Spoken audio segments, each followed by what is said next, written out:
ಬೆಂಗಳೂರು ಉತ್ತರ ವಿಶ್ವವಿದ್ಯಾಲಯದ 3ನೇ ಸೆಮಿಸ್ಟರ್ ವಿದ್ಯಾರ್ಥಿಗಳಿಗೆ ಈ 14ನೇ ಅವಧಿಯ ಉಪನ್ಯಾಸಕ್ಕೆ ಸ್ವಾಗತ. ಈ ದಿನ ನಾವು ಮಾಸ್ ಮೀಡಿಯಾ ಆ್ಯಂಡ್ ಕಮ್ಯುನಿಕೇಷನ್ ಅಂತಂದರೆ ಸಂವಹನ ಮತ್ತು ಸಮೂಹ ಮಾಧ್ಯಮ ಈ ವಿಚಾರದ ಬದಲಿ ಇಂದಿನ ಒಂದು ಟಾಪಿಕ್ ಏನು ಅಂತಂದರೆ ವಿಷಯ ಸೋಷಾಲಜಿಕಲ್ ಪರ್ಸ್ಪೆಕ್ಟಿವ್ಸ್ ಅಂತಂದರೆ ಸಮಾಜಶಾಸ್ತ್ರೀಯ ದೃಷ್ಟಿಕೋನ ಅನ್ನೋ ವಿಚಾರದ ಬಗ್ಗೆ ಈಗ ನಾವು ಚರ್ಚೆ ಮಾಡೋಣ. ಮೊದಲನೇದಾಗಿ ಸಮಾಜಶಾಸ್ತ್ರಜ್ಞರು ಏನು ಹೇಳ್ತಾರೆ, ಈ ಅವರ ದೃಷ್ಟಿಕೋನಗಳೇನು, ಈ ಒಂದು ಸಮೂಹ ಮಾಧ್ಯಮ ಬಹಳ ಚೆನ್ನಾಗಿ ಕೆಲಸ ಮಾಡಬೇಕು ಅಂತಂದರೆ ಅದನ್ನು ಯಾವ ಯಾವ ದೃಷ್ಟಿಕೋನದಲ್ಲಿ ನೋಡಬೇಕು ಅನ್ನೋ ವಿಚಾರವನ್ನು ನಾವಿಲ್ಲಿ ಮೊದಲನೇದಾಗಿ ನೋಡಬೇಕಾಗಿದೆ. ಸಮಾಜಶಾಸ್ತ್ರ ಒಂದು ವಿಜ್ಞಾನವಾಗಿ ಯಾವ ಒಂದು ವಿಚಾರವನ್ನು ಅಧ್ಯಯನ ಮಾಡಬೇಕು ಮತ್ತು ಅಲ್ಲಿ ಆಗ್ತಾ ಇರ್ತಕ್ಕಂಥ ಬದಲಾವಣೆಗಳೇನು, ಅಂದರೆ ಸಮಾಜದಲ್ಲಿ ಆಗ್ತಾ ಇರ್ತಕ್ಕಂಥ ಬದಲಾವಣೆಗಳೇನು ಮತ್ತು ಮಾಧ್ಯಮ ಕ್ಷೇತ್ರದಲ್ಲಿ ಆಗ್ತಾ ಇರ್ತಕ್ಕಂಥ ತೀವ್ರಗತಿಯಾದಂತಹ ಬದಲಾವಣೆ ಡೈನಾಮಿಕ್ಸ್ ಏನು ಅನ್ನೋದನ್ನು ನಾವು ಅರ್ಥ ಮಾಡ್ಕೊಳ್ಳೋದಕ್ಕೆ ಈ ಒಂದು ಬೇರೆ ಬೇರೆ ದೃಷ್ಟಿಕೋನಗಳಿಂದ ನಾವು ನೋಡ್ತೀವಿ. ಅದು ಸೈದ್ಧಾಂತಿಕ ದೃಷ್ಟಿಕೋನಗಳಿಂದನೇ ನಾವು ನೋಡಬೇಕಾಗಿರ್ತಕ್ಕಂಥದ್ದು ಸಮಾಜಶಾಸ್ತ್ರದ ಮತ್ತೊಂದು ವಿಶೇಷವಾಗಿರ್ತಕ್ಕಂಥ ಒಂದು ಗುಣ. ಸೊ 3 ವಿಚಾರಗಳು ಏನಿಲ್ಲಿ ನೋಡೋದು ಅನ್ನೋದಕ್ಕೆ ನಾವಿಲ್ಲಿ ಅರ್ಥ ಮಾಡ್ಕೊಳ್ಬೇಕಾಗಿರೋದು ಏನು ಅಂತಂದರೆ ಮನುಷ್ಯರಲ್ಲಿ ಅಂದರೆ ಜನರಲ್ಲಿ ಆಗ್ತಾ ಇರ್ತಕ್ಕಂತಹ ಬದಲಾವಣೆಗಳು ಮತ್ತು ಅದರ ಮಹತ್ವವನ್ನು ತಿಳಿಯಲು ಆಸಕ್ತಿಯನ್ನು ಹೊಂದಿರತಕ್ಕಂಥದ್ದು. So what are the various types of interest that people are showing and at the same time what are the changes that people are switching on from their habits. That is, no habit will be in a very prolongedly practiced, but it will be changing from time to time. And at the same time, sociologists have developed 3 perspectives to examine the impact of the mass media and their changes is their usage pattern, means what kind of programs they view and what is their opinion about this particular perspectives are the things that we are going to look today here. Okay, so ಇಲ್ಲಿ ನೋಡಿ ಹೇಳ್ತಾರೆ, ಸಮಾಜಶಾಸ್ತ್ರಜ್ಞರು ಅಭಿವೃದ್ಧಿಪಡಿಸಿದ 3 ದೃಷ್ಟಿಕೋನಗಳು ಯಾವ್ಯಾವುದು? ಕ್ರಿಯಾತ್ಮಕ ದೃಷ್ಟಿಕೋನ, ಸಂಘರ್ಷದ ದೃಷ್ಟಿಕೋನ ಮತ್ತು ಸಂವಾದಾತ್ಮಕ ದೃಷ್ಟಿಕೋನ ಅಂತ. The sociologists have developed 3 perspectives, that is functionalistic view, conflict view and interactionist view. ಮೊದಲನೇದಾಗಿ ನಾವು ನೋಡೋದು ಇಲ್ಲಿ ಯಾವುದನ್ನು ನೋಡಬೇಕು ಅಂತಂದರೆ ಕ್ರಿಯಾತ್ಮಕ ದೃಷ್ಟಿಕೋನವನ್ನು ನಾವಿಲ್ಲಿ ಅಧ್ಯಯನ ಮಾಡಬೇಕು. ಈ ಒಂದು ಕ್ರಿಯಾತ್ಮಕ ದೃಷ್ಟಿಕೋನ ಸಮಾಜಶಾಸ್ತ್ರದಲ್ಲಿ ಬಹು ಯಶಸ್ವಿಯಾಗಿರ್ತಕ್ಕಂತಹ ಒಂದು ಸೈದ್ಧಾಂತಿಕ ದೃಷ್ಟಿಕೋನ. ಯಾಕೆ ಅಂತಂದರೆ ಸಮಾಜಶಾಸ್ತ್ರದ ಉಗಮವಾದಾಗಲಿಂದನೂ ಸಹ ಮತ್ತು ಪ್ರಮುಖವಾಗಿರ್ತಕ್ಕಂತಹ ಸಮಾಜಶಾಸ್ತ್ರಜ್ಞರು ಈ ಒಂದು ವಿಚಾರದ ಬಗ್ಗೆ ಹೆಚ್ಚಿನ ಒಲವನ್ನು ಹೊಂದಿರತಕ್ಕಂಥದ್ದನ್ನು ನಾವು ನೋಡಬಹುದಾಗಿದೆ ಮತ್ತು ಇದು ಬಹಳ ಸಮಂಜಸವೂ ಆಗಿದೆ. ಕಾರಣ ಏನು ಅಂತಂದರೆ ಕಾರ್ಯಾತ್ಮಕ ಸಿದ್ಧಾಂತ ನೈಜತೆಗೆ ಬಹಳ ಹತ್ತಿರದಲ್ಲಿದೆ. ಇದರ ಪ್ರಕಾರ ಸಮಾಜದ ವಿವಿಧ ಭಾಗಗಳು ಅದರ ಸ್ಥಿರತೆಯನ್ನು ಕಾಪಾಡಿಕೊಳ್ಳಲು ರಚಿಸಲಾದ ವಿಧಾನವನ್ನು ಒತ್ತಿ ಹೇಳುವ ವಿಚಾರಗಳಾಗಿವೆ ಅಂತ ಇಲ್ಲಿ ನಾವು ಅರ್ಥ ಮಾಡ್ಕೊಳ್ಬೇಕಾಗತ್ತೆ. ಸಮಾಜದ ವಿವಿಧ ಭಾಗಗಳು ಅಂತಂದರೆ ಯಾವ್ದು ಬರುತ್ತೆ? ಅದರಲ್ಲಿ ಕುಟುಂಬ ಇರುತ್ತೆ, ಧರ್ಮ ಇರುತ್ತೆ, ಶಿಕ್ಷಣವಿರುತ್ತೆ, ಹಾಗೆ ವಿವಿಧ ರೀತಿಯಾದಂತಹ ನೌಕರ ಸ್ತರವಿನ್ಯಾಸಗಳಿರುತ್ತೆ. ಇವೆಲ್ಲವೂ ಕೂಡ ಏನಾಗುತ್ತೆ ಅಂತಂದರೆ ಮನುಷ್ಯನನ್ನು ಒಬ್ಬ ವ್ಯಕ್ತಿಯನ್ನಾಗಿ ಮಾಡಲು ಹಾಗೂ ಸಮಾಜದ ಒಂದು ವ್ಯವಸ್ಥೆಯನ್ನು ಸದೃಢವಾಗಿ ನಡೆಸ್ಕೊಂಡು ಹೋಗೋದಕ್ಕೆ ಬಹಳ ಹೆಲ್ಪ್ ಮಾಡುತ್ತದೆ. ಅಂತಂದರೆ ಇದು ಒಂದು ಒತ್ತಾಸೆಯನ್ನು ನೀಡುತ್ತದೆ ಅಂತ ನಾವಿಲ್ಲಿ ಅರ್ಥ ಮಾಡ್ಕೊಳ್ಬೇಕಾಗುತ್ತದೆ. ಸಮಾಜಶಾಸ್ತ್ರವನ್ನು ಅಧ್ಯಯನ ಮಾಡಿದಾಗ ಈ ಒಂದು ಕ್ರಿಯಾತ್ಮಕ ದೃಷ್ಟಿಕೋನದ ಪ್ರವರ್ತಕರು ಯಾರು, ಯಾವ್ಯಾವ ಚಿಂತಕರೆಲ್ಲ ಈ ಒಂದು ಕ್ರಿಯಾತ್ಮಕ ದೃಷ್ಟಿಕೋನವನ್ನು ಹೊಂದಿದ್ದರು ಅಥವಾ ಇದನ್ನು ಹೆಚ್ಚಾಗಿ ಬೆಂಬಲಿಸಿದರು ಅಂತಂದರೆ ಮೊದಲನೇದಾಗಿ August Comte, Herbert Spencer, Emile Durkheim, Max Weber, Robert Merton, Talcott Parsons, ಹೀಗೆ ಬಹಳ ಉತ್ತಮವಾಗಿರ್ತಕ್ಕಂತಹ ವಿಚಾರಗಳನ್ನು ಇವರು ಹೇಳ್ತಾರೆ. ಇವರೆಲ್ಲ ದೃಷ್ಟಿಕೋನ ಸಹ ಕ್ರಿಯಾತ್ಮಕ ದೃಷ್ಟಿಕೋನವೇ ಆಗಿತ್ತು. ಹಾಗೆ ಲಡ್ವಿಗ್ ಗಂಪ್ಲವಿಟ್ಸ್, ಲೆಸ್ಟರ್ ವಾರ್ಡ್ ಇವರು ಸಹ ಈ ಒಂದು ಗುಂಪಿಗೆ ಬರ್ತಾರೆ. ಇವರೆಲ್ಲರೂ ಸಹ ಸಮಾಜಶಾಸ್ತ್ರಕ್ಕೆ ಒಂದು ಭದ್ರ ಬುನಾದಿಯನ್ನು ಹಾಕಿದ್ದಷ್ಟೇ ಅಲ್ದಿರ ಇವರು ಹೇಳೋ ಪ್ರಕಾರ ಸಮಾಜದಲ್ಲಿರ್ತಕ್ಕಂಥ ಈ ಸಣ್ಣ ಸಣ್ಣ ಬಿಡಿ ಭಾಗಗಳು ಅಂಶಗಳೇನಾಗುತ್ತೆ ಅಂತಂದರೆ ಒಂದು ಮಹಾವ್ಯವಸ್ಥೆಗೆ ದಾರಿ ಮಾಡಿಕೊಡುತ್ತೆ ಅಂತ. ಒಮ್ಮೆ ಯೋಚನೆ ಮಾಡಿ ನೋಡಿ, ಸಮಾಜಶಾಸ್ತ್ರದ ದ್ವಿತೀಯ ಪಿತಾಮಹ ನೆನೆಸಿಕೊಂಡಿರ್ತಕ್ಕಂತಹ ಹರ್ಬರ್ಟ್ ಸ್ಪೆನ್ಸರ್ ಅವರ ಸಿದ್ಧಾಂತವನ್ನು ನಾವು ಒಮ್ಮೆ ನೋಡಿದಾಗ ಅಥವಾ ಅವಲೋಕನ ಮಾಡಿದಾಗ ಹರ್ಬರ್ಟ್ ಸ್ಪೆನ್ಸರ್ ಅವರ ವಿಚಾರಧಾರೆಗಳು ನಮಗೆ ಬಹಳ ಸಮಂಜಸ ಅನಿಸುತ್ತೆ. ಅವರು ಒಂದು ಜೀವಿಗೆ ಇದನ್ನು ಹೋಲಿಕೆಯನ್ನು ಕೊಡ್ತಾರೆ, ಸಮಾಜವನ್ನು. ಆ ಜೀವಿ ಹೇಗೆ ಹುಟ್ಟಿದಾಗ ಬಹಳ ಚರ್ಣಗಾತ್ರದಲ್ಲಿದ್ದು ಕಾಲಾಂತರದಲ್ಲಿ ಅದು ತನ್ನ ಬೆಳವಣಿಗೆಯನ್ನು ಪಡ್ಕೊಂಡು ಆ ಬೆಳವಣಿಗೆಯಿಂದ ಏನಾಗುತ್ತೆ ಅಂತಂದರೆ ಒಂದು ಸಂಕೀರ್ಣ ವ್ಯವಸ್ಥೆ ಹತ್ರ ಸಾಗಿ ಅದರಲ್ಲಿರ್ತಕ್ಕಂತಹ ದೇಹದ ಇತರ ಸಣ್ಣ ಸಣ್ಣ ಅಂಗಗಳು ಆ ಜೀವಿಯ ಉಗಮಕ್ಕೆ ಮತ್ತು ಆ ಜೀವಿಯ ಒಂದು ಉತ್ತುಂಗಕ್ಕೆ ಮತ್ತು ಆ ಜೀವಿತಾವಧಿಯಲ್ಲಿ ಹೇಗೆ ಅದು ಬಾಳಬೇಕು ಅನ್ನೋದಕ್ಕೆ ಈ ಸಣ್ಣ ಸಣ್ಣ ಅಂಗಗಳು ಹೇಗೆ ಅವುಗೆ ಒತ್ತಾಸೆಯಾಗಿ ನಿಲ್ತವೋ, ಸಮಾಜವೂ ಸಹ ಹಾಗೆಯೇ ಅಂತ ಅಂದ್ಬಿಟ್ಟು ಜೀವಿಗೆ ಒಂದು ಹೋಲಿಕೆಯನ್ನು ಕೊಡ್ತಾರೆ. ಇದನ್ನು ನಾವು ಜೈವಿಕ ಸಾದೃಶ್ಯ ಸಿದ್ಧಾಂತ ಅಂತ ನಾವೀಗಾಗಲೇ ನೋಡಿದ್ದೀವಿ.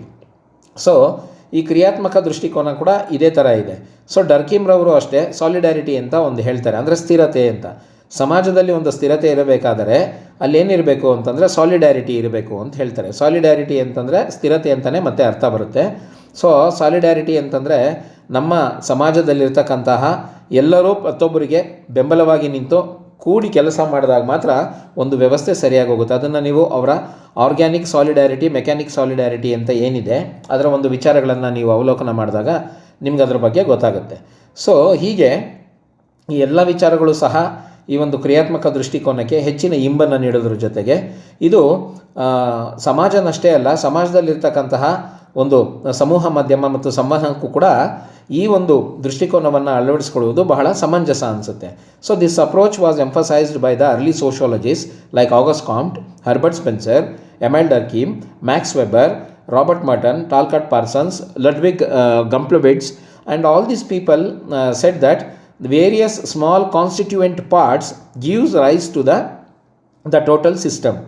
That means you can just analyze the theory of the Herbert Spencer, the sociologist from Britain. He says that the society has been, or the social system according to him, has been in accordance with the living organism in the society. ಅಂತಂದರೆ he has given a comparative analysis between living organism and a society. How an organism has been supported by various small other constituent organs in the body, and it contributes to the livability of that particular being. In the same way, the society has been made by the small constituent parts like family, caste, religion, education, institution, and all these institutions put together, they emphasizes on this particular system called as a social structure. So we take functionalistic perspective as one of the main perspective in the sociology to analyze the society, and whereas when it comes to mass media and communication too, this is the one of the main perspective that we have to rely on to understand what is the functionalistic perspective of the mass media. So here, what does it emphasizes on? It emphasizes on entertainment function, socializing function, enforcing function, conferring social status, promotion of consumption, surveillance of social environment. That means entertainment function is very important to keep the people very lively. Socialization function plays a very basic role of shaping the human personality, and we even as a sociology student, we know that in the first year you have studied about the socialization in your first year classes, the various stages of socialization. So socialization process is a continuous process until the end of the human being. So the socialization function is also very important in understanding the mass media, and it promotes the socialization process. Enforcing the function is also an important, and it confers the status, and every person on this earth strives for the status. Without status, you cannot imagine a person living as a mere human being without any status or prestige. Everyone wants a status here, and at the same time the promotion of consumption and surveillance of social environment are the things that in functionalistic perspective we study very deeply. ಸಂವಹನದ ಅಂತಹ ಕಾರ್ಯಗಳು ಅಂತ ಇಲ್ಲಿ ನಾವು ನೋಡಿದಾಗ ಈ ಕ್ರಿಯಾತ್ಮಕ ದೃಷ್ಟಿಕೋನ ಏನು ಮಾಡುತ್ತೆ, ಮನೋರಂಜನಾ ಕಾರ್ಯಕ್ಕೆ ಇಲ್ಲಿ ಹೆಚ್ಚಿನ ಒಂದು ವಿಚಾರಗಳನ್ನು ಇಲ್ಲಿ ಅಧ್ಯಯನ ಮಾಡೋದ್ರ ಜೊತೆಗೆ ಈ ಕಾರ್ಯವನ್ನು ಸಾಮಾಜೀಕರಣಗೊಳಿಸುವುದು, ಇದನ್ನು ಕಾರ್ಯಗತಗೊಳಿಸುವುದು, ಸಾಮಾಜಿಕ ಸ್ಥಾನಮಾನವನ್ನು ಉಲ್ಲೇಖಿಸುವುದು, ಬಳಕೆಯ ಉತ್ತೇಜನ, ಸಾಮಾಜಿಕ ಪರಿಸರದ ಕಣ್ಗಾವಲು, ಇವೆಲ್ಲ ಇದ್ದಾಗ ಸಹ ಮಾತ್ರ ಏನಾಗುತ್ತೆ ಅಂತಂದರೆ ಸಮಾಜದಲ್ಲಿ ಒಂದು ಸ್ಥಿರತೆ ಬರೋದಕ್ಕೆ ಸಾಧ್ಯ ಆಗುತ್ತೆ ಅಂತ ಇಲ್ಲಿ ಹೇಳೋದಕ್ಕೆ ಇಷ್ಟಪಡ್ತೀನಿ. ಸೊ ಹಾಗಾಗಿ what are the main functions of here is of the mass media is to entertainment. ಇದರ ಮುಖ್ಯವಾದ ಉದ್ದೇಶ ಏನು ಅಂದರೆ ಮನೋರಂಜನೆ. Also they perform educational, music, movie, advertisement, sports etcetera. So ಇವೆಲ್ಲವೂ ಸಹ ಶೈಕ್ಷಣಿಕ, ಸಂಗೀತ, ಚಲನಚಿತ್ರ, ಜಾಹೀರಾತು, ಕ್ರೀಡೆ ಇವೆಲ್ಲವೂ ಕೂಡ ಸಾಮಾಜೀಕರಣದ ಏಜೆಂಟ್ಗಳಾಗಿ ಕಾರ್ಯನಿರ್ವಹಿಸುತ್ತದೆ. ಸಮೂಹ ಮಾಧ್ಯಮವು ಸಾಮಾಜಿಕ ಒಗ್ಗಟ್ಟನ್ನು ಹೆಚ್ಚಿಸುತ್ತದೆ. ಹಾಗೆ ನಾವಿಲ್ಲಿ ನೋಡಿದಾಗ media can enforce social norms. It reaffirms proper behavior by showing what happens to people who act in a way that violates societal expectations. That is, people should conform to the rules of the society and they should not be in a deviant here. Such deviant behavior is very harmful for the society. ಅಂದರೆ ಸಮಾಜದಲ್ಲಿರ್ತಕ್ಕಂಥ ನಿರೀಕ್ಷೆಗಳನ್ನು ಉಲ್ಲಂಘನೆ ಮಾಡಬಹುದು. ಉಲ್ಲಂಘನೆ ಮಾಡದಿರ ಇಲ್ಲಿ ಯಾರು ಬದುಕ್ತಾರೋ ಅವರದ್ದನ್ನು ಅಂತಹ ವ್ಯಕ್ತಿಗಳನ್ನು ಅನುವರ್ತಿತ ವ್ಯಕ್ತಿಗಳು ಅಂತ ನಾವಿಲ್ಲಿ ಕರಿತೀವಿ. ಅನುವರ್ತನೆ ಇವತ್ತು ಬಹಳ ಇಂಪಾರ್ಟೆಂಟ್ ಆಗಿದೆ. ಅಪವರ್ತನೆಯಿಂದ ಏನಾಗ್ತಾ ಇರುತ್ತೆ ಅಂತಂದರೆ, ಅಪವರ್ತನೆಯಿಂದ ಮನುಷ್ಯನಿಗೆ ಶಿಕ್ಷೆಗಳು ಆಗುತ್ತೆ. ಹಾಗೆ ಅದು ಕಾನೂನಿನ ರೂಪದಲ್ಲಿರಬಹುದು ಅಥವಾ ಕಾನೂನಷ್ಟು ಬಲಿಷ್ಠವಾಗಿಲ್ಲದ ನೀತಿ ನಿಯಮಾವಳಿಗಳಿಂದನೂ ಸಹ ಇರಬಹುದು. ಸೊ ಇಲ್ಲಿ ಮಾಧ್ಯಮಗಳಿಗೂ ಅದೇ ಮಾನದಂಡಗಳನ್ನು ನಾವಿಲ್ಲಿ ಅರ್ಥ ಮಾಡಿಕೊಳ್ಬೇಕಾಗುತ್ತದೆ. ಇಲ್ಲಿ ಅನೇಕ ನಿರ್ಬಂಧಗಳನ್ನು ಎತ್ತಿ ತೋರಿಸುತ್ತದೆ ಮತ್ತು ಅನುಸರಣೆಯನ್ನು ಉತ್ತೇಜಿಸುತ್ತದೆ. ಸಮೂಹ ಸಂವಹನದ ಮತ್ತೊಂದು ಕಾರ್ಯವೆಂದರೆ ಪ್ರಚಾರ. ದಟ್ ಈಸ್ ಅಂದರೆ ಇದು ಏನು ಮಾಡುತ್ತೆ ಅಂತಂದರೆ ಪ್ರಚಾರವನ್ನು ಮಾಡುತ್ತೆ ಅಂತ ನಾವಿಲ್ಲಿ ಅರ್ಥ ಮಾಡ್ಕೊಳ್ಬೇಕು. ಸೊ ಎರಡನೇ ಒಂದು ವಿಚಾರ ಏನಿಲ್ಲ ನಾವು ನೋಡಬೇಕಾಗಿರೋದು ಅಂತಂದರೆ ಸಂಘರ್ಷ ದೃಷ್ಟಿಕೋನ ಅಂತ, ಕಾನ್ಫ್ಲಿಕ್ಟ್ ಪರ್ಸ್ಪೆಕ್ಟಿವ್. ಈ ವಿಧಾನವು ಸಾಮಾಜಿಕ ನಡವಳಿಕೆಯನ್ನು ಸ್ಪರ್ಧಾತ್ಮಕ ಗುಂಪುಗಳ ನಡುವಿನ ಸಂಘರ್ಷ ಅಥವಾ ಉದ್ವೇಗದ ದೃಷ್ಟಿಯಿಂದ ಉತ್ತಮವಾಗಿ ಅರ್ಥೈಸಿಕೊಳ್ಳುತ್ತದೆ. ಇಲ್ಲಿ ಸಂಘರ್ಷ ಸಿದ್ಧಾಂತಿಗಳು ಮಾಧ್ಯಮವು ಸಮಾಜದಲ್ಲಿನ ಅನೇಕ ವಿಭಾಗಗಳನ್ನು ಪ್ರತಿಬಿಂಬಿಸುತ್ತದೆ ಮತ್ತು ಹದಗೆಡಿಸುತ್ತವೆ ಎಂದು ಒತ್ತಿ ಹೇಳುತ್ತದೆ. ಈ ಒಂದು ವಿಚಾರವನ್ನು ಮೊದಲನೇದಾಗಿ ಈ ಸಂಘರ್ಷಾತ್ಮಕ ಸಿದ್ಧಾಂತಕ್ಕೆ ಮೂಲ ನೆಲೆಯನ್ನು ಒದಗಿಸಿದವರು ಮತ್ತು ಅಸ್ಥಿವಾರವನ್ನು ಹಾಕಿದವರು ಕಾರ್ಲ್ ಮಾರ್ಕ್ಸ್ ಅವರು. ನಂತರ ಇವರದೇ ದಾರಿಯಲ್ಲಿ ರಾಲ್ಫ್ ಡೆಹರೆಂಡಾರ್ಫ್, ಲೂಯಿಸ್ ಕೋಜರ್, ಆಡರ್ನೋ ಮತ್ತು ಹ್ಯಾಬರ್ಮಾಸ್ ಇಂಥ ಅನೇಕ ಜನ ಚಿಂತಕರು ಏನು ಮಾಡಿದ್ರು, ಈ ಒಂದು ಸಂಘರ್ಷಾತ್ಮಕ ಸಿದ್ಧಾಂತಕ್ಕೆ ಅವರು ಹೆಚ್ಚಿನ ಬೆಂಬಲವನ್ನು ನೀಡ್ತಾರೆ. ಅವರ ಪ್ರಕಾರ ಸಮಾಜದಲ್ಲಿ ಎಲ್ಲಿ ತನಕ ತಾರತಮ್ಯವಿರುತ್ತೋ, ಎಲ್ಲಿ ತನಕ ನಿರ್ದೇಶಿತವಾಗಿರ್ತಕ್ಕಂತಹ ಅಥವಾ ಉಪಲಬ್ಧವಿರತಕ್ಕಂತಹ ಒಂದು ಸಂಪನ್ಮೂಲಗಳು ಇರ್ತವೋ, ಆ ಸಂಪನ್ಮೂಲಗಳ ಕೊರತೆ ಇರೋ ತನಕ ಅವರ ಮಧ್ಯೆ ಏನಾಗುತ್ತೆ ಅಂತಂದರೆ ಕಾಂಪಿಟೇಷನ್, ಸ್ಪರ್ಧೆ ಇರುತ್ತೆ. ಆ ಸ್ಪರ್ಧೆ ತೀವ್ರವಾದಾಗ ಈ ಒಂದು ಸಂಘರ್ಷ ಉಂಟಾಗುತ್ತೆ, ಅಲ್ಲಿ ಉದ್ವೇಗ ಉಂಟಾಗುತ್ತದೆ ಅಂತ ಇಲ್ಲಿ ಹೇಳ್ತಾರೆ. ಸೊ ಇದನ್ನು ನಾವು ಅರ್ಥ ಮಾಡ್ಕೊಳ್ಬೇಕು. This approach was assume that social behaviour is best understood in terms of conflict or a tension between the competing groups especially when there is a acute shortage of resources. And these conflict theories emphasize that the media reflect and worsen many divisions of the society. First we have to understand that conflict theorists, this conflict perspective in fact was been given by Karl Marx, and he is the founder of this perspective, and later on it was been continued by Rolf Dahrendorf, Louis Kozer, Adorno and Jürgen Habermas. And all these people they supported this perspective in analyzing the society and social system, and at the same time even this is applicable to the media, and it says that it worsens the divisions in the society. So the divisions creates tensions in the society. So these divisions are based on gender, race, ethnicity and social class, and there are various examples around the corner of the world that we can see that people are fighting for the gender equality, and there is lot of racism especially in the western countries, and the problem of ethnicity even in the multicultural society like India and many other Middle East nations, and especially in this contemporary social class, we say that it is very much evident in this today's contemporary world, because people strive to reach the class system as upper as they need.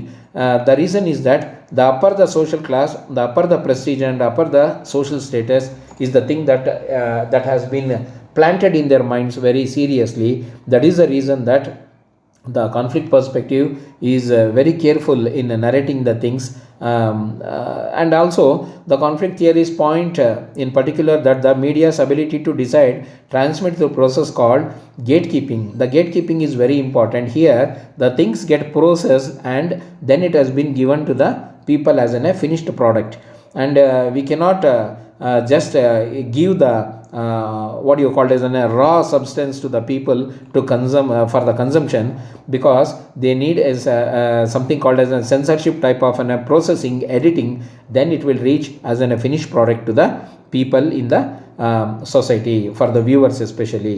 ಅಂದರೆ ಈ ಸಂಘರ್ಷ ಸಿದ್ಧಾಂತದಲ್ಲಿ ಯಾವ ರೀತಿ ಆಗುತ್ತೆ ಅಂತಂದರೆ, ಇಲ್ಲಿ ಲಿಂಗ ತಾರತಮ್ಯ, ಜನಾಂಗೀಯ ಭೇದ, ಜನಾಂಗೀಯತೆ ಮತ್ತು ಸಾಮಾಜಿಕ ವರ್ಗಗಳನ್ನು ಆಧರಿಸಿ ನಿಂತಿದೆ. ಸಾಮಾಜಿಕ ವರ್ಗಗಳನ್ನು ನಾವು ನೋಡಿದಾಗ ಇಂದಿನ ಆಧುನಿಕ ಸಮಾಜದಲ್ಲಿ ಸಾಮಾಜಿಕ ವರ್ಗಗಳು ಬಹಳ ಹೆಚ್ಚಿನ ಒಂದು ಪ್ರಾಮುಖ್ಯತೆಯನ್ನು ಪಡ್ಕೊಂಡಿದೆ. ಯಾವ ವರ್ಗದಲ್ಲಿ ಮನುಷ್ಯ ಹೆಚ್ಚಾಗಿ ತನ್ನನ್ನು ತಾನು ತೋರಿಸ್ಕೊಳ್ತಾನೋ, ಅದರಲ್ಲೂ ವಿಶೇಷವಾಗಿ ಉನ್ನತ ಸ್ತರದ ವರ್ಗಗಳಿಗೆ ನಾವು ಸೇರಿದ್ದೀವಿ ಅಂತಂದರೆ ನಮಗೆ ಹೆಚ್ಚಿನ ಒಂದು ಪ್ರಾಧಾನ್ಯತೆ ಸಿಗುತ್ತದೆ, ನಮಗೆ ಹೆಚ್ಚಿನ ಒಂದು ಸಾಮಾಜಿಕ ಮಾನ್ಯತೆ ಸಿಗುತ್ತೆ ಅನ್ನೋ ಒಂದು ಭ್ರಮೆಯಲ್ಲಿ ಜನ ಏನು ಮಾಡ್ತಿದ್ದಾರೆ, ಆ ವರ್ಗವನ್ನು ಪಡೆಯೋದಕ್ಕೆ ಅನೇಕ ರೀತಿಯಾಗಿರ್ತಕ್ಕಂತಹ ತಮ್ಮದೇ ಆದ ನಿರ್ದಿಷ್ಟವಾಗಿರ್ತಕ್ಕಂತಹ ದಾರಿಗಳನ್ನು ತುಳಿದು ಏನು ಮಾಡ್ತಾ ಇದ್ದಾರೆ, ಸಮಾಜದಲ್ಲಿ ಒಂದು ಇಂಬ್ಯಾಲೆನ್ಸನ್ನು ತರ್ತಾ ಇದ್ದಾರೆ. ಅಂತಂದರೆ ಇಲ್ಲಿ ಯಾವುದೂ ಸಹ ಸರಿಯಾಗಿ ಸಮತೋಲನವಾಗಿ ನಡೀತಾ ಇರ್ತಕ್ಕಂಥ ವಿಚಾರಗಳು ಇಂದಿನ ದಿನದಲ್ಲಿ ನಾವು ನೋಡ್ತಾ ಇಲ್ಲ. ತೀವ್ರವಾಗಿರ್ತಕ್ಕಂತಹ ಸಾಮಾಜಿಕ ತಿಕ್ಕಾಟ, ಅಂದರೆ ಯಾವ ಹೆಸರಿನಲ್ಲಿ, ಲಿಂಗದ ಹೆಸರಿನಲ್ಲಿ, ಜಾತಿಯ ಹೆಸರಲ್ಲಿ, ಜನಾಂಗೀಯತೆ ಹೆಸರಿನಲ್ಲಿ, ಇವೆಲ್ಲವನ್ನು ಕೂಡ ಇವಾಗ ನಾವು ನೋಡ್ತಾ ಇದ್ದೀವಿ. ಅದರಲ್ಲೂ ವಿಶೇಷವಾಗಿ ಈ ಜನಾಂಗೀಯ ನಿಂದನೆಗಳು ಇವೆಲ್ಲವನ್ನು ಕೂಡ ನಾವು ಪಾಶ್ಚಿಮಾತ್ಯ ರಾಷ್ಟ್ರಗಳಲ್ಲಿ ಹೆಚ್ಚಾಗಿ ನಾವು ನೋಡ್ತಾ ಇದ್ದೀವಿ. ಹಾಗೆ ಲಿಂಗ ಒಂದು ತಾರತಮ್ಯ ಅಂತಕ್ಕಂಥದ್ದು ನಮ್ಮ ಭಾರತದಲ್ಲೂ ಕೂಡ ತುಂಬ ಅತಿ ಹೆಚ್ಚಾಗಿದೆ. ಇದರ ವಿರುದ್ಧ ಅನೇಕ ರೀತಿಯಾದಂಥ ವಿಚಾರಗಳು ಸಮೂಹ ಮಾಧ್ಯಮಗಳು ಪ್ರಕಟಣೆ ಮಾಡ್ತಾಯಿದ್ರು ಸಹ ಅವುಗಳು ಇನ್ನೂ ಸರಿಯಾಗಿ ಕೆಲಸ ಮಾಡಬೇಕು, ಇನ್ನೂ ಹೆಚ್ಚು ಪ್ರಾಮುಖ್ಯತೆಯನ್ನು ಕೊಟ್ಟು ಇಂಥ ಒಂದು ಸಮಸ್ಯೆಗಳನ್ನು ನಿರ್ಮೂಲನೆ ಮಾಡೋದಕ್ಕೆ ನೋಡಬೇಕು ಅನ್ನೋ ರೀತಿಯಲ್ಲಿ ಇದನ್ನು ಪ್ರತಿಬಿಂಬಿಸಬೇಕು ಅಂತ ಇಲ್ಲಿ ಹೇಳ್ತಾ ಇದ್ದಾರೆ. ಸೊ ಹಾಗಾಗಿ ಏನಾಗ್ತಾ ಇದೆ ಅಂತಂದರೆ, ನಿರ್ದಿಷ್ಟವಾಗಿ ಗೇಟ್ ಕೀಪಿಂಗ್ ಅಂತ ಏನಿದೆ ಇಂಗ್ಲೀಷ್ನಲ್ಲಿ, ಅದನ್ನು ನಾವು ಸುದ್ದಿ ಸಂಸ್ಕರಣ ಅಂತ ಇಲ್ಲಿ ನಾವು ತಿಳ್ಕೊಳ್ಬೋದು. ಪ್ರೋಸೆಸ್ ಮಾಡಬೇಕು, ಇದನ್ನು ಸಂಸ್ಕರಿಸಿ ಸುದ್ದಿ ಮಾಹಿತಿಯನ್ನು ಪ್ರಸಾರ ಮಾಡಲು ನಿರ್ಧರಿಸುವ ಮಾಧ್ಯಮಗಳ ಸಾಮರ್ಥ್ಯವನ್ನು ಇದು ಸೂಚನೆ ಮಾಡುತ್ತದೆ. ನೆಕ್ಸ್ಟು ಇಲ್ಲೇನಾಗುತ್ತೆ ಅಂತಂದರೆ, ಅದೇ ಹೇಳ್ತಾ ಇರೋದು, ಬೇರೆ ಬೇರೆ ಹಂತಗಳಲ್ಲಿ ಇದನ್ನು ಪರಿಷ್ಕರಣೆ ಮಾಡಿ ನಂತರ ವೀಕ್ಷಕರಿಗೆ ಇದನ್ನು ಕೊಡಬೇಕಾಗಿರ್ತಕ್ಕಂಥದ್ದು ಇಲ್ಲಿ ಮಾಡಬೇಕಾಗಿರ್ತಕ್ಕಂಥ ಆದ್ಯ ಕರ್ತವ್ಯ ಅಂತ ಇಲ್ಲಿ ಹೇಳ್ತಾರೆ. That's what I was saying that the particular news or information should travel through series of check points and before reaching the audience, because it negates a lot of negative aspects, and we should give all the positive aspect to the people, and it should be in a very balanced manner. And this view also says that the developing nation should try to defend against cultural invasion.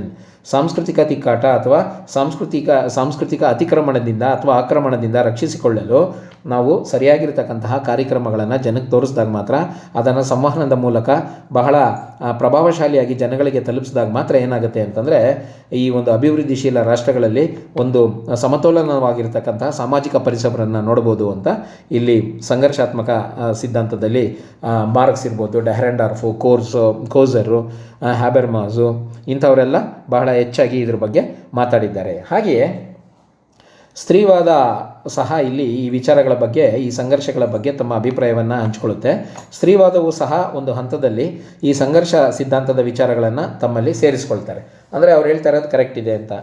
ಮಾಧ್ಯಮ ಸ್ಟೀರಿಯೋಟೈಪ್ಸ್ ಅಂತ ಏನಿದೆ ಇಲ್ಲಿ, stereotype ಅಂತಂದರೆ ಏಕತಾನತೆ. ಆ ಏಕತಾನತೆಯನ್ನು ಬಿಡಿಸಬೇಕು ಅಂತಂದರೆ ಸಾಮಾಜಿಕ ವಾಸ್ತವವನ್ನು ತಪ್ಪಾಗಿ ನಿರೂಪಣೆ ಮಾಡ್ತಾ ಇರೋದ್ರಿಂದ ಏನಾಗ್ತಾ ಇದೆ, ಆ ಏಕತಾನತೆಯನ್ನು ಬಿಡಿಸೋದಕ್ಕೆ ಸಾಧ್ಯ ಆಗ್ತಾ ಇಲ್ಲ ಅಂತ ಇಲ್ಲಿ ಹೇಳ್ತಾ ಇದ್ದಾರೆ. ಅಂದರೆ ಏನು ಏಕತಾನತೆ ಅಂತಂದರೆ, ಮಹಿಳಾವಾದದ ಪ್ರಕಾರ ಮಹಿಳೆ ಎಂದಿಗೂ ಪುರುಷನ ಒಂದು ಅಧೀನದಲ್ಲಿರತಕ್ಕಂಥದ್ದು, ಮತ್ತು ಕೌಟುಂಬಿಕ ಜವಾಬ್ದಾರಿಗಳನ್ನು ಪುರುಷ ಬಹಳ ಚೆನ್ನಾಗಿ ನಿಭಾಯಿಸ್ತಾನೆ ಅಂತ ಹೇಳ್ತಕ್ಕಂಥದ್ದು ಇರಬಹುದು. ಹಾಗೆಯೇ ಪುರುಷ ಪ್ರಧಾನವಾಗಿರ್ತಕ್ಕಂತಹ ಕೌಟುಂಬಿಕ ವಿಚಾರಗಳನ್ನು ಹೆಚ್ಚಾಗಿ ಪ್ರಚಾರ ಮಾಡ್ತಕ್ಕಂಥದ್ದು ಮಾಧ್ಯಮಗಳಲ್ಲಿ, ಇವೆಲ್ಲವೂ ಸಹ ಇವತ್ತಿನ ದಿವಸ ಸಮಾಜವನ್ನು ಒಂದು ತಪ್ಪು ದಾರಿಗೆ ತಗೊಂಡು ಹೋಗ್ತಾ ಇದೆ. ಇಲ್ಲಿ ಮಹಿಳೆಯರು ಸಹ ಪುರುಷರಷ್ಟೇ ಸಮಾನರು. ಹಾಗೆಯೇ ಮಹಿಳೆಯರು ಪುರುಷರು ನಿಭಾಯಿಸ್ತಕ್ಕಂಥ ಅನೇಕ ಕಾರ್ಯಗಳನ್ನು ಮತ್ತು ಜವಾಬ್ದಾರಿಗಳನ್ನು ನಿರ್ವಹಿಸೋದಕ್ಕೆ ಸಾಧ್ಯವಿದೆ ಇವತ್ತಿನ ದಿವಸ ಸಮಾಜದಲ್ಲಿ ಅಂತಕ್ಕಂಥದ್ದನ್ನು ಇಲ್ಲಿ ತೋರಿಸ್ಬೇಕಾಗಿದೆ. ಆ ವಾಸ್ತವವನ್ನು ತಪ್ಪಾಗಿ ನಿರೂಪಣೆ ಮಾಡ್ತಾ ಇದ್ದಾರೆ. ಅದನ್ನೇ ನಾವು ಹೇಳೋದು ಮಾಧ್ಯಮ ಸ್ಟೀರಿಯೋಟೈಪ್ ಅಂತಂದರೆ ಏಕತಾನತೆ. ಅದೇ ಸಾಮಾಜಿಕ ಪಡಿಯಚ್ಚು ಅಂತ ನಾವೇನು ಕರಿತೀವಿ, ಅದನ್ನೇ ಇಲ್ಲಿ ಮುಂದುವರಿಸ್ಕೊಂಡು ಹೋಗ್ತಾ ಇರ್ತಕ್ಕಂಥದ್ದು ಬಹಳ ತಪ್ಪಾಗುತ್ತೆ. They say that the media stereotype and misrepresent of the social reality is happening. So the gatekeeping should keep an watchful eye on all these things, and it should get processed before going to the telecast. because the feminists view that the women is equivalent to the men in all aspects of social life, and they can really handle the things that the men are handling, even the various types of it might be in a job profiles, it might be in a leadership qualities or anything like that. The women are very much ready to take the challenges, and the women are today much empowered, and without that the media stereotype are designing in such a way that women should always be dependent on the men, and women is very much in the control of the men, and the patriarchal or masculine social system has been promoted, and that misrepresent the social reality is the fact that we have to check today. And the interactionist perspective, it says that the media powerfully influence how we look at men and women, and our perception about the other person, about the opposite sex, is the thing that we have to look properly. And men and women showed the ways to reflect the stereotypical views of the gender, and the depiction of male-female relationship emphasize traditional sex roles and normalize violence against the women. And ಈ ದೃಷ್ಟಿಕೋನವು ನಮಗೇನು ಹೇಳುತ್ತೆ ಅಂತಂದರೆ, ನಾವು ಪುರುಷರು ಮತ್ತು ಮಹಿಳೆಯರನ್ನು ಹೇಗೆ ನೋಡುತ್ತೇವೆ ಎಂಬುದನ್ನು ನಾವು ಪ್ರಬಲವಾಗಿ ಭಾವಿಸುತ್ತೇವೆ. ಮಹಿಳೆಯರನ್ನು ಪ್ರತಿನಿಧಿಸಬೇಕಾಗಿರ್ತಕ್ಕಂಥದ್ದು ಬಹಳ ಮುಖ್ಯವಾಗಿರ್ತಕ್ಕಂಥ ವಿಚಾರ. ಹಾಗಾಗಿ ಪುರುಷ ಸ್ತ್ರೀ ಸಂಬಂಧದ ಚಿತ್ರಣವು ಸಾಂಪ್ರದಾಯಿಕ ಲೈಂಗಿಕ ಪಾತ್ರಗಳಿಗೆ ಒತ್ತು ನೀಡುತ್ತದೆ ಮತ್ತು ಮಹಿಳೆಯರ ಮೇಲಿನ ದೌರ್ಜನ್ಯವನ್ನು ಸಾಮಾನ್ಯಗೊಳಿಸುತ್ತದೆ. ಇದು ಬಹಳ ತಪ್ಪು. ಹಾಗಾಗಿ ಈ ಪಾತ್ರಗಳು ಮತ್ತು ಸಾಮಾಜಿಕ ಪಡಿಯಚ್ಚು ಅಂತ ನಾನೇನು ಹೇಳಿದೆ, ಆ ಪಡಿಯಚ್ಚುಗಳಿಂದ ಹೊರಗಡೆ ಬಂದು ಹೊಸ ರೀತಿಯಾದಂತಹ ಮಾನದಂಡಗಳ ಮುಖಾಂತರ ಮಹಿಳೆಯರಿಗಿನ್ನ ಹೆಚ್ಚಿನ ಒಂದು ಒತ್ತಾಸೆಯನ್ನು ಕೊಟ್ಟು ಅವರಿಗೆ ಹೆಚ್ಚಿನ ಒಂದು ಹಕ್ಕನ್ನು ನೀಡಬೇಕಾಗಿರ್ತಕ್ಕಂಥದ್ದು ಬಹಳ ಪ್ರಾಮುಖ್ಯತೆ ಇದೆ ಅಂತಂದ್ಬಿಟ್ಟು ಈ ಒಂದು ದೃಷ್ಟಿಕೋನದಲ್ಲಿ ನಾವು ತಿಳ್ಕೊಳ್ತಾ ಇದ್ದೀವಿ. ಸೊ ಹಾಗಾಗಿ ಮಾಧ್ಯಮವನ್ನು ನೋಡಲು ಸೂಕ್ಷ್ಮ ಮಟ್ಟದಲ್ಲಿ ಪರಿಶೀಲಿಸಲಾಗುತ್ತದೆ. ಟೆಲಿವಿಷನ್ ವಾಸ್ತವಿಕವಾಗಿ ಪ್ರಾಥಮಿಕ ಗುಂಪಾಗಿ ಕಾರ್ಯನಿರ್ವಹಿಸುತ್ತದೆ. ಇಲ್ಲಿ ಏಕಾಂತ ಚಟುವಟಿಕೆ ರೇಡಿಯೋ ಪತ್ರಿಕೆಗಳಲ್ಲಿ ಸಮಯ ಕಳೆಯುತ್ತಿದೆ. ಹಾಗೆಯೇ ಹಂಚಿಕೆಯ ವೀಕ್ಷಣೆ ಅಭ್ಯಾಸದಿಂದ ಸ್ನೇಹಜಾಲಗಳು ಹೊರಹೊಮ್ಮುತ್ತಿದ್ದಾವೆ. So the friendship network an emerges from the shared viewing habits. ಇವತ್ತೇನಾಗ್ತಾ ಇದೆ, ಫೇಸ್ಬುಕ್ ಇರ್ಬೋದು, ಅಥವಾ it might be an a Twitter or it might be an a YouTube or anything like that. We keep on sharing, and many people support our views and some people do oppose our views also, but still the lot of friendship is today on Facebook, not face to face. That is the hardcore reality of today's modern world. And also the solitary activity is spending the time on radio and newspaper is increasing, especially during this lockdown time, and we have to see that the media is in micro level to see everyday behavior of the humans.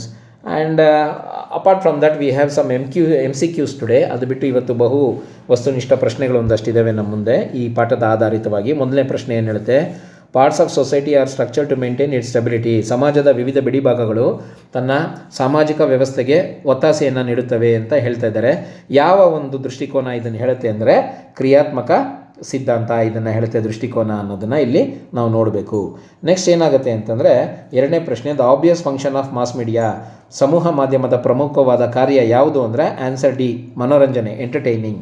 And promotion of consumption is another function of communication. ಅಂದರೆ ಹೆಚ್ಚು ಹೆಚ್ಚು ಜನ ಇದನ್ನು ನೋಡಬೇಕು, T R P ರೇಟ್ಗಳನ್ನು ಬಳಸ್ಕೊಳ್ಬೇಕು ಅಂತಕ್ಕಂಥದ್ದು ಹೆಚ್ಚಿನ ಒಂದು ಈ ಒಂದು ಕಾರ್ಯ ಮಾಡೋದು ಯಾವುದು ಅಂತಂದರೆ ಇದು ಸಂವಹನ ಅಂತಲೇ ಇಲ್ಲಿ ಅರ್ಥ ಮಾಡ್ಕೊಳ್ಬೇಕಾಗುತ್ತೆ. Which of the following perspective stresses on gate keeping. ಅಂದರೆ ಈ ಒಂದು ವಿಚಾರ ಸುದ್ದಿ ಸಂಸ್ಕರಣಕ್ಕೆ ಹೆಚ್ಚಿನ ಒತ್ತಾಸೆಯನ್ನು ಕೊಡ್ತಕ್ಕಂಥದ್ದು ಯಾವ ದೃಷ್ಟಿಕೋನ ಇಲ್ಲಿ ಅಂತಂದರೆ ಅದು ಸಂಘರ್ಷ ದೃಷ್ಟಿಕೋನ. It is an a conflict thing ಅಂತ we have to understand. So this is the class for today's session, and we will meet up in the next session to understand the concepts of sociology and the concepts related to mass media. And thank you very much.